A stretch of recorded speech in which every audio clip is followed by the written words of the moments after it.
Welcome to the Purposepreneur Podcast with K. Francis Smith. Hey, everybody. Welcome to the Purposepreneur Show. I am K. Francis Smith, the Purposepreneur, and I help people build business around purpose. In short, I help people find, fund, and fulfill their purpose so they can live their best life and so that the world can become a better place. Now, we are here in the midst of pandemic times, in the midst of unprecedented times. We call it these COVID streets. We are out here, all right, or out here.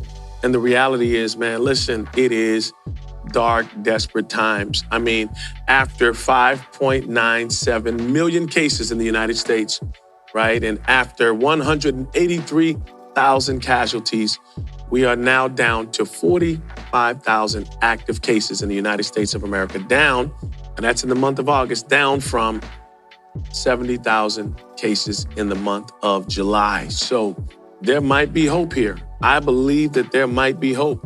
But over in Wuhan, China, where this all started 8 months ago, they see this as a time to celebrate as they throw a big old pool party celebrating 0 cases in the place where it all started. Take us to Wuhan, China. Let's go. We're going to turn now to these stunning images out of Wuhan, China. Take a look, a massive concert and pool party right there in the virus's initial epicenter. The city hasn't reported any new cases since mid-May, but you can see there are thousands of partygoers there at a water park for an electronic music festival, packed close together, no masks. You'll remember Wuhan was on lockdown for 3 months, one of the strictest in the world. Okay, I'm going to keep it real. I didn't believe there was hope. I never thought that I would see a crowd with thousands of people face to face, breast to breast, elbow to elbow, shoulder to shoulder, like that again. 90 days, right? Took 90 days. So the question I have is, why haven't we taken 90 days? Just lock it down, stay in the house, do what we got to do, and get this thing out of here. Is it economics? Is that what's driving this pandemic? Is that what's keeping it? Is it population control? Is that what's keeping this? Whatever it is, we might need to do what they did at Ground Zero over in Wuhan, which is take a moment, lock it down. And they had some extreme lockdowns. If you look back some months, you'll see that they were literally boarding up houses, locking people in. You better get your food, get your drink, make sure you've got some power because you're going to be in here for a minute. They had some extreme cases. They locked it down. They got through the coronavirus. And the rest of us out here in the world are struggling in these COVID streets, wearing masks around our houses. Listen, maybe we need to lock it down. I believe that there is hope that we can beat the coronavirus without a vaccine. I'm going to say it one more time, without a vaccine. We know that the powers that be, the corporate machine, is now devising this plan to have a vaccine. So you take the vaccine's got a chip, and there you are. Better than your cell phone. You are tracked, baby. Your whole life is being tracked, traced, and you are now, you've taken the blue pill. You are now a part of the machine, and you're locked down. So here we are. We got hope against coronavirus. But here's the question I have. Do we have hope against racism? Do we have a shot at beating this thing? I mean, there's this deal last week on August 23rd where a young man, 29-year-old young man named Jacob Blake, was shot in the back 4 times. Now, there were 7 shots fired. They say he had a warrant, and they shot him in the back in front of his 3 children. And I just want to know, when does this all end? I thought we had hope after the George Floyd deal and after the powers that be, everyone came together and it looked like there was hope, there was unity. It looks like there was a chance of getting this thing together. Reconciliation was on the horizon. And now here we are all over again. It seems like a never-ending cycle of police violence against Black people. So we're going to check out this footage and see what happened to this young man, Jacob Blake. Tonight, the sheriff's office says bond was posted in Jacob Blake's case and that he's no longer shackled to his hospital bed. Wisconsin's top law enforcement officer responding late today. Do you believe that it was appropriate for him to be shackled to the bed, given that he was paralyzed from the waist down? I do not think that Mr. Blake should have been in handcuffs, no. Earlier, Kenosha officials said the restraints were standard procedure. He's being guarded because he's under arrest, and yeah, it was for an outstanding warrant for third-degree sexual assault. Today, state authorities identified 2 more officers at the scene of the shooting. Investigators say Officer Vincent Arenas unsuccessfully deployed his taser trying to arrest Blake, and that Officer Brittany Marinek was also there after a woman called 911 saying that her boyfriend wasn't supposed to be on the premises. Wisconsin's Attorney General says only Officer Rustin Shesky fired his gun and that Blake admitted to authorities he had a knife. He was interviewed after he'd been shot 7 times. There have been a number of interviews conducted in this case. Today, a court hearing was postponed in Illinois for Kyle Rittenhouse, the white teenager now charged with the murder of 2 protesters earlier this week. Rittenhouse's attorney tells NBC News this was classic self-defense, and we are going to prove it. But Rittenhouse's case has outraged Blake's family after he was seen in this video walking by police after the gunfire before being arrested hours later. They let him literally go home. So that tells you a black man who is making no threat to the police, walking away from them, is shot 7 times in the back. A white man kills 2 people and walks by the police and is not shot and not killed. The police chief says the officers did not know Rittenhouse was a suspect. I believe everybody out there in law enforcement has been friendly to both sides. President Trump is blaming the summer's violent protest across the country on poor leadership in what he calls Democrat-run cities. That is definitely someone who is ill-informed of our community. John Antaramian is Kenosha's mayor. How much of the increased tension was due to the militias that came here? I am one of those who thinks the militias create part of the problem. Do not want them here. Tonight, more National Guard members have arrived here in Kenosha to help keep the peace this weekend. Shocking, sobering, chilling. Black man having sons, age 32, 27, 26, 21, and grandchildren. It's challenging to have the conversation about how to handle police and how to show deference and honor, and how to kind of dummy it down and really show a high level of respect to police officers. That it's never something that you want to do. That's a very difficult conversation that I have to have with my sons and many other people about how to handle encounters with police. And it's nothing new, but it's just very chilling. It's this thing, it rocks you to the core to see something happen like this. And you have to ask yourself the question, could it have been handled differently? Did they have to shoot him? Did they have to sever his spinal cord? Did he have to get paralyzed? Did he have to get handcuffed to a bed? Did his children have to see this? Now they have to be traumatized, and his family's going through this. Now the nation's going through this. Wisconsin is in unrest, and there are protests. And in the midst of the protests, one white young man kills 2 protesters. And he walks down the street to turn himself in, as it were, and they don't. He's got a machine gun. He's got an assault rifle hanging down. They don't even stop to see if he's got a license for it. They don't even stop to see if he's got a warrant. They don't even stop to see if maybe he killed somebody, which 2 people were killed allegedly at his hands. And they have to catch him. The next day, they catch up to him to apprehend him as a suspect.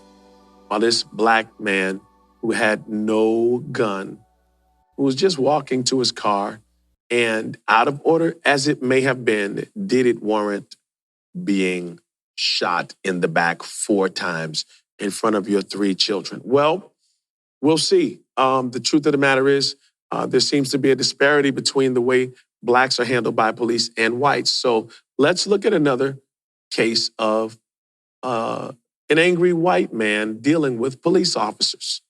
Let's check it out. Get on the ground! Put your feet, your hands, put your hands on your back now! Get on the ground! Get off the ground! Get on the ground! You have? Get on the ground! Get on the ground now! Dude, get on the ground! Get on the ground!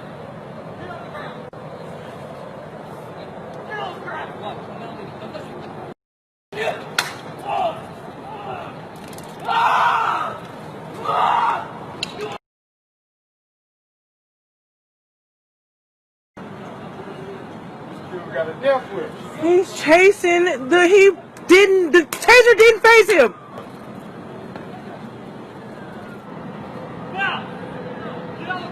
Shoot his tires out.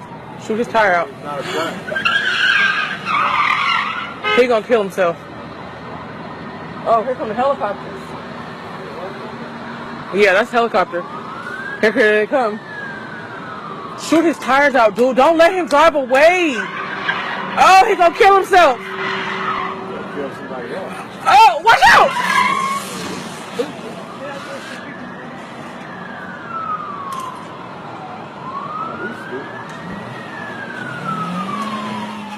So we have a white young man who disobeys the orders to lie down. Well, he obeyed them initially. He lies down, and he jumps back up, right? And then after that, he kind of starts to go into some sporadic, strange behavior. Officer goes ahead, tells him, hey, stop. He doesn't stop. He gets tased. He doesn't get shot. Clearly, this man is out of order. Clearly, he's trying to get away. He gets tased, right? The taser doesn't faze him. He gets upset. He gets enraged, chases after the police officer. The police officer, who's armed with a gun, runs away rather than shoot him with a gun. I mean, he could have shot him with his BOP gun. He could have pulled out his 9mm Glock 22 or whatever he had and shot this young man, but he chose not to. Why? Because he didn't feel like it was that much of a threat, apparently. Apparently, he felt that this young white man who was enraged, who a taser did not faze, wasn't a threat enough to kill him. You don't put him down. I mean, he's only chasing you. He's raging and screaming, ah! He's only chasing you down. He's already kind of disarmed you from your taser, and the young man runs back to the car, the police car, not his own car, the police car, to get in the police car. Jams him with the door. If that's not enough, he starts going ballistic with another car, crashes into the police car. The other officers come. He gets out of the car. Nobody shoots him. He runs off into the sunset. They kind of just watch him. Amazing.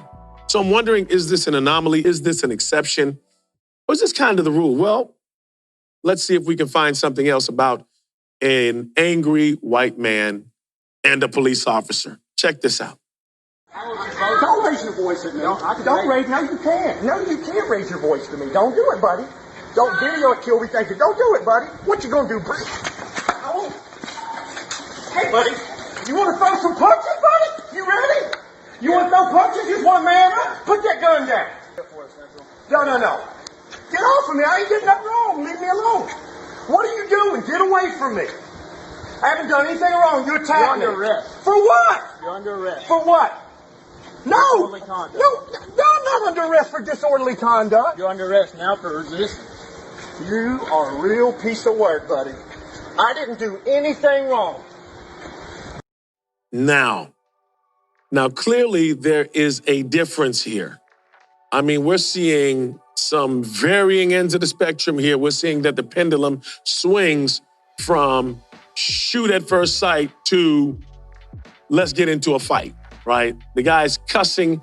Clearly, he's ready to fight. He's beating the guy. I mean, the guy gets him down. The officer tried to choke slam him. I mean, it was John Cena there, right? And then he gets him on the ground. You can't see me. And then the guy rolls the cop over and he kind of gets the better of him, right? They get up. He's still resisting. At some point, he gathers himself, realizes this is a police officer, right? Now, the question I have is, if that were a black man, would he still be alive? Would it have been that casual? Would it have been a safe fisticuff, up and up? Would he have been able to catch that fade, as they say in the streets? Because he caught that fade. Or would it have been a casualty? I'm challenged with this, and it doesn't seem to stop with men, because if it stopped with men, we could end the conversation there. But it seems like it doesn't just go from men, it goes into women. So even black women are handled differently than white women. This is challenging for me. Because lately we've been seeing videos of black women just being handled like they're brutal criminals, like they robbed the bank and shot everybody in the bank. When you can handle a woman this way, there's something wrong. It's something inhumane. So let's look at this and see how black women can be handled by police officers. Tonight, the California Highway Patrol is investigating whether an officer crossed the line when he repeatedly punched a woman during an arrest in Los Angeles. The altercation was captured on tape, and Terry Okita has the story. It happened during Tuesday evening's rush hour. Drivers traveling along one of LA's busiest freeways could see the highway patrol officer follow an unidentified woman across the on-ramp. He then threw her to the ground and repeatedly punched her as she tried to block his blows. David Diaz recorded the incident on his cell phone camera. So take me back to that moment when you saw them on the ground. Got you. So when they're on the ground, he was basically on top of her in full control, and he basically really did some power punches to her head. The CHP officer's incident report says the barefoot woman ignored commands to stop wandering near the freeway. So for her safety, he tried to arrest her. The pedestrian then becomes physically combative, the report says. A physical altercation ensued as the pedestrian continued to resist arrest, at which point a plainclothes off-duty officer assisted in applying the handcuffs. Diaz says he heard the officer yell freeze, but didn't see her resisting arrest or holding a weapon. He believes she may have been intoxicated or unstable. This was one, two. If you're trying to protect her, then what's this beating in the head for? Chris O'Quinn, chief of the CHP Southern Division, discussed the incident this afternoon. We're looking at every possibility, every fact, every circumstance that have contributed to this situation, and we're going to try to come to a just conclusion to why it occurred. Highway Patrol officials say they became aware of the video yesterday and immediately opened an investigation. They also say the woman was taken to the hospital for further evaluation, but have no status report on her condition. Terry, thank you. Now, if that doesn't bother you at all, there's something really wrong, because this is a woman, and this is not just a man. This is a man in authority. This is a man who took a vow to protect and serve. This is a man who's supposed to protect this woman's life. He's supposed to make sure he handles this with the adequate amount of force necessary. And if someone's a threat, you disarm the threat. We make sure that it's not a threat. I get all of that. But to beat a woman like she's a man, there's something irretrievably wrong with a system that allows that. And that is totally unacceptable. For what I just saw, I am sick to my stomach. Now, normally this show doesn't go like this, but at some point the show's got to stop and you got to deal with real issues, right?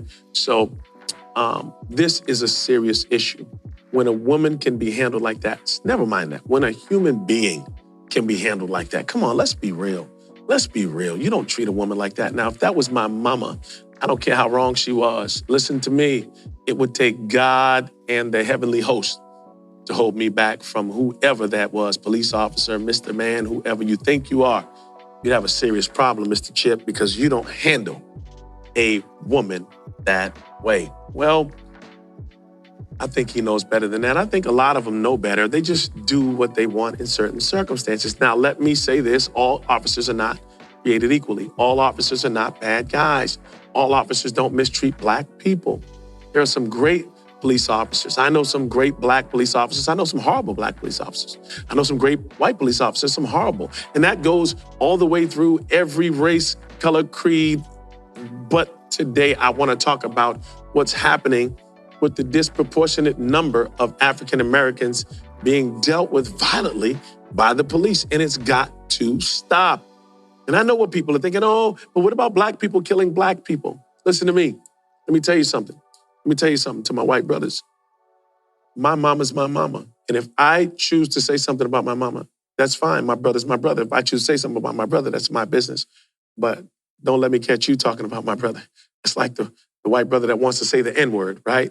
We got to be very, very careful. All right? We got to be careful with our terms. We got to be careful how we handle each other. Now, let me be absolutely clear.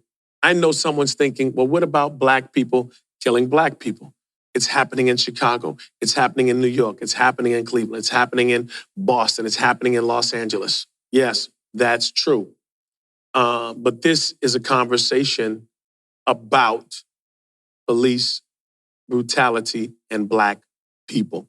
This isn't about drugs. This isn't about recidivism. This isn't about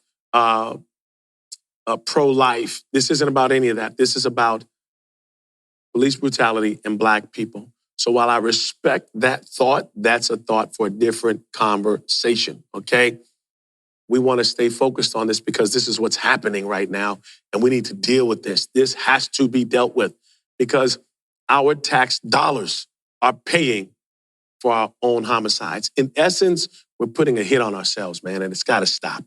It must stop, and we've got to do something about it, okay? So I wanted to know if a white woman, kind of stepped out of bounds, what would happen? So let's check out this video of a white woman kind of stepping out of bounds. This goes on file. Hi, I'm Karen Turner.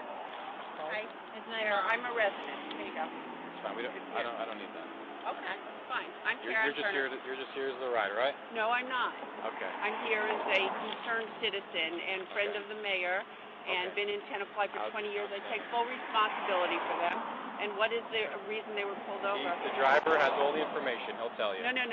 I need to know. No, you don't need to know. That is my business card.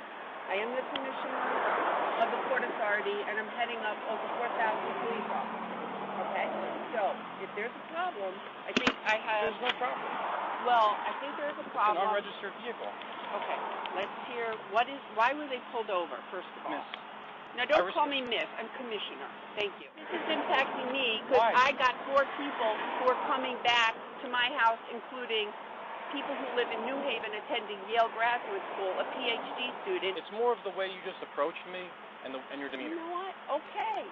I'm being honest with you. I want to know why. I just don't appreciate your demeanor. I don't You're being appreciate... very demanding with me. No, I'm stating asking based you. off of your position I'm asking in another you. agency, I'm asking whatever it may you. be. I mean, you have a business card with credentials. Times? I don't know you. I just met you a minute ago. I'm very disappointed in the way the two of you are acting. Just for safety reasons, this is a high-speed road. I think we should all get off of the road. It's a little bit dangerous for us being out here as long as we were Thank anyway. Thank you for your concern with my safety. Okay. Can't put together a sketch of what the problem is. Are you finished now? I'm shocked. I'm shocked and very disappointed. Thank you for your help. You may take them now. You may not tell me when to take my child.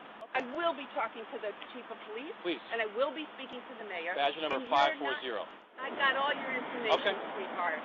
You can't put a sentence together. That's shameful. You know what, Matt? This isn't going to go down nicely.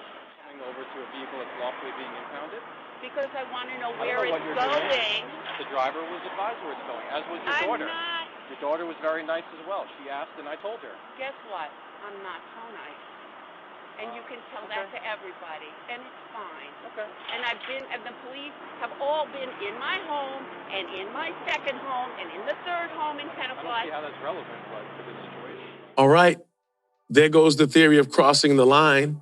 We now know that crossing the line is not in and of itself enough for you to go ahead and kill somebody, shoot somebody, body slam, continually punch in the face, or abuse physically anyone, especially a woman, right? Because this woman stepped so far over the line. She was so blatantly disrespectful that she later on had to resign. She resigned from her position in government because they felt she abused her authority.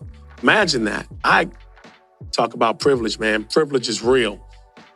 What we're seeing here is a 2-track system of justice. And again, I repeat, there's something irretrievably wrong with a system that can take one person who is trying their best to comply while saving their life and find them paralyzed or brutally beaten and arrested from a person who totally crosses the line, is blatantly disrespectful, and walks away, and their consequence is they resign their job. There are plenty of positions out here. Isn't that amazing? So much for equal rights, so much for we hold these truths to be self-evident that all men were created equally. All right, so with that in mind, This is normally about business and purpose. And there is a business in this.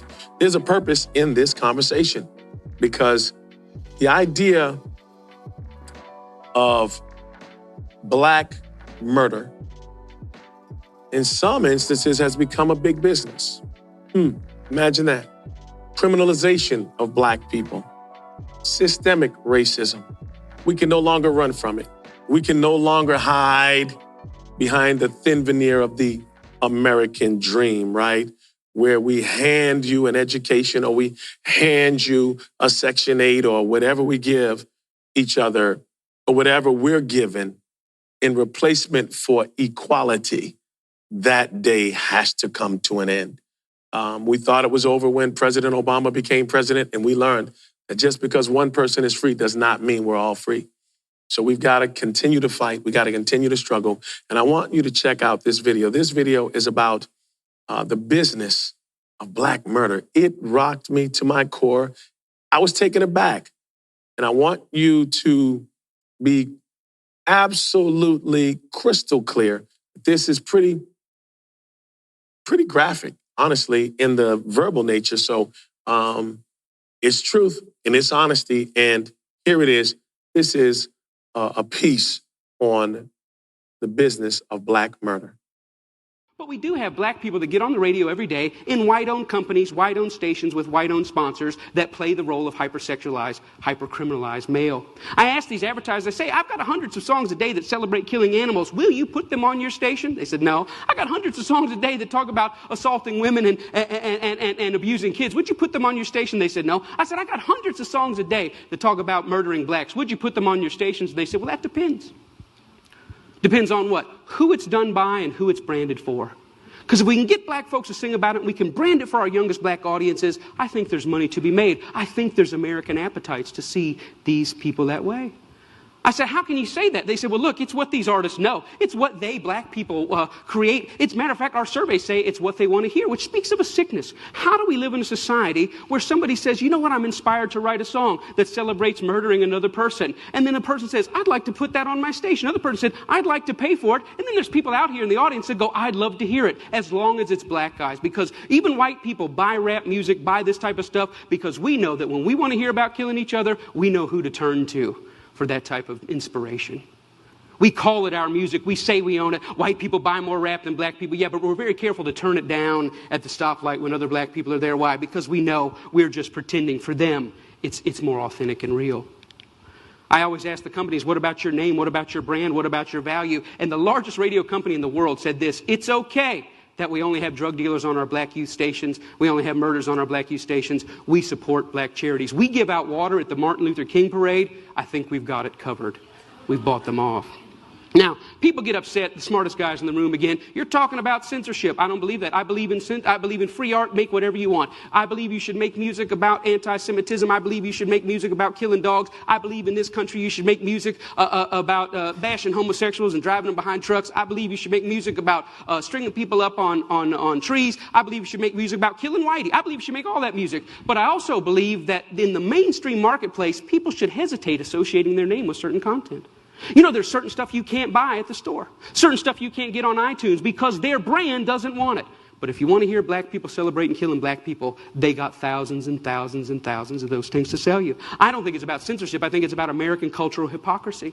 Because here's the truth. These Black entertainers, they can't sing just about anything. There's some stuff that'll get them fired. And they get dropped, and they get fired, and they get slapped on the wrist, and they get disciplined all the time. Why? Because sometimes they step over the bounds. A very famous case is what happened with Rick Ross. Rick Ross is the Mammy Two Shoes, one of the many Mammy Two Shoes of our day. He's a Black entertainer in a world carved out for him, and a role carved out for him by white entertainment companies. And one day he talked about, in the middle of a song that celebrated dealing drugs and killing Blacks, he made a reference to date rape. And when he made that reference to date rape, that set social media on fire. That got 100,000 petitions in 24 hours. Hey, buddy, date rape is no joke. That had white people standing outside of Reebok in New York saying, you better take this seriously. We're tired of a rape culture in America. One line in one song moved the masses. And you know what Reebok did? Did they stand by him and say, hey, we believe in freedom of speech. We believe in freedom of expression. It's just a song. Calm down. No, they fired his tail on the spot. The president came out and said, this goes against our high standards. He's gone against the values of our brand. Shame on Rick Ross. We're disappointed. He doesn't know how serious date rape is. And when I saw that, I thought, wow, how convenient. Isn't that amazing? But here's what really happened. It's not their brand. It's not their values. Rick Ross went off script. He was hired to get black customers, and they think that black customers go with black bait. And in America, black bait is the hyper-criminalized, hyper-sexualized portrayal of black people. And as long as he had sung about that, the stuff that got him hired, he still have a job at Reebok. But when he touched other sensitivities that affect us, he lost his job. See, the truth is, it's not they that need to change. It's we that need to change. We created the lies. We created them for our profit. We own the companies. We own the record labels. We own the advertisers, and we keep putting it out. And it's this that's got to change. I thought about it. You know what? I wonder if White Mike could get anybody's attention on this. So I stood outside of a Walmart, and I said, hey, I don't think killing cops and killing blacks is very cool. And you know what? It only took 7 weeks of Mike standing out there, and they wrote a letter and said, yeah, we don't think it's cool either. We're going to pull our name off of that. The largest retailer in the world had never considered that maybe their commercial shouldn't be right before or after a song about young black men being gunned down. And I realized this, that black murder is normal, but it should not be. And I realized the importance at the coffee table, at every headline, every pastor's gathering, every family gathering to say, you know what, these black lives matter. It's not just another black kid. These are human beings. I'm doing my best in every way, shape, and form. Talks like this everywhere I can go to say, you know what, I was born in a world where black murder was normal. My kids were born into a world where black murder is normal, but I don't want to die in a world where black murder is normal. Am I 5 years or 10 years away? I don't know, but I'm screaming as high as I can. Let's feel this pain and let's lift our voice to tell the lies. They are not criminals, they are not deviants, and their lives are just as important as ours. Thank you very much. Business, big business, huh? Big business. So the man said something. I don't hear songs about killing animals. We don't hear songs about killing white people. And they certainly won't let you make a song about killing presidents. I recall back in the early 1990s, there was a song that the legendary Ice-T made, the rapper Ice-T, actor, rapper now turned actor, the mogul, Ice-T made, called Cop Killer. That song got him in so much trouble that Warner Brothers had to take it off the shelf. I mean, he got in so much trouble. There was a group from Boston called the Almighty RSO, right? And they made a song. I think they were made men at the time. They made a song called One in the Chamber. And that immediately got them benched by Tommy Boy. They got in so much trouble because the subsidiary has to bow down to the parent company, and the machine went crazy because they were talking about fighting back police brutality. And this is back in 1990. This isn't, I mean, you're talking 92, somewhere around there. This is early 90s. This thing is not just starting. This police thing started, we know, they were slave patrol. That's the origin of the police force. But at some point, we've got to evolve into protect and serve, particularly when we are paid with tax dollars from law-abiding citizens, right? And again, I say I respect all police officers, and I'm grateful to have a police force to govern the streets in the way that they do, to protect and serve.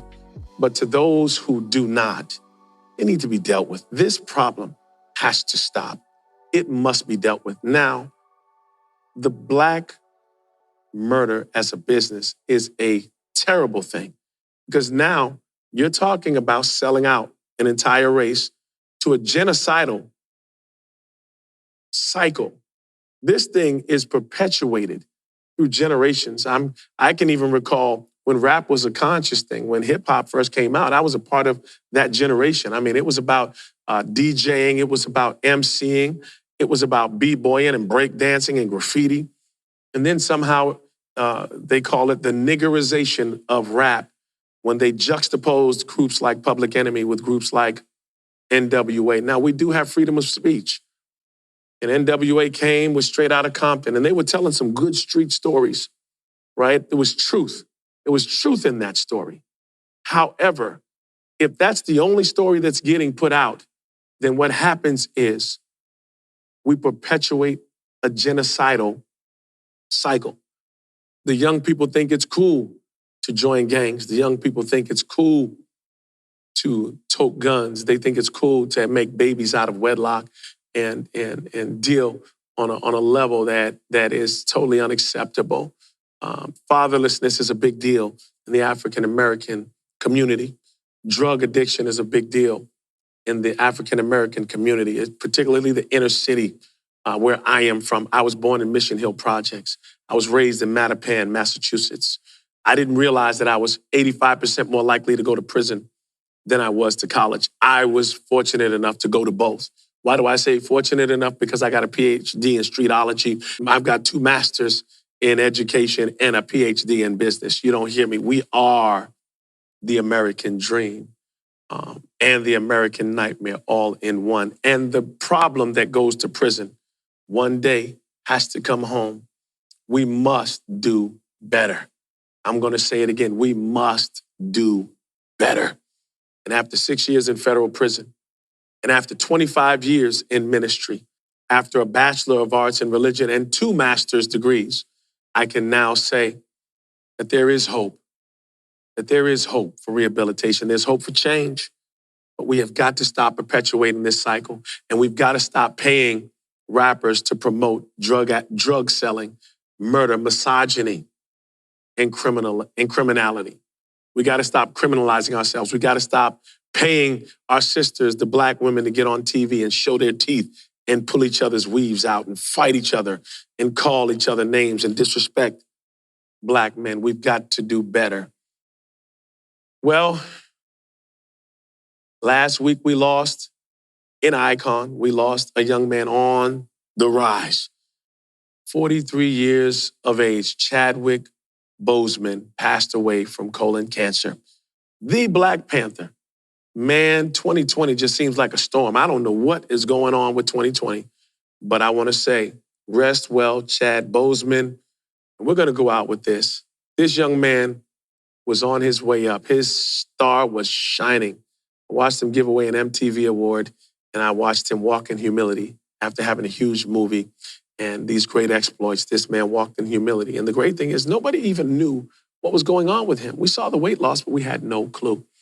And he went out with honor and with dignity. So today, I salute you and I say, rest well, Chadwick Boseman. Now, the last voice you hear will be that of Chadwick Boseman. So I say to you, may all of your dreams become a reality. May you find success in all you do.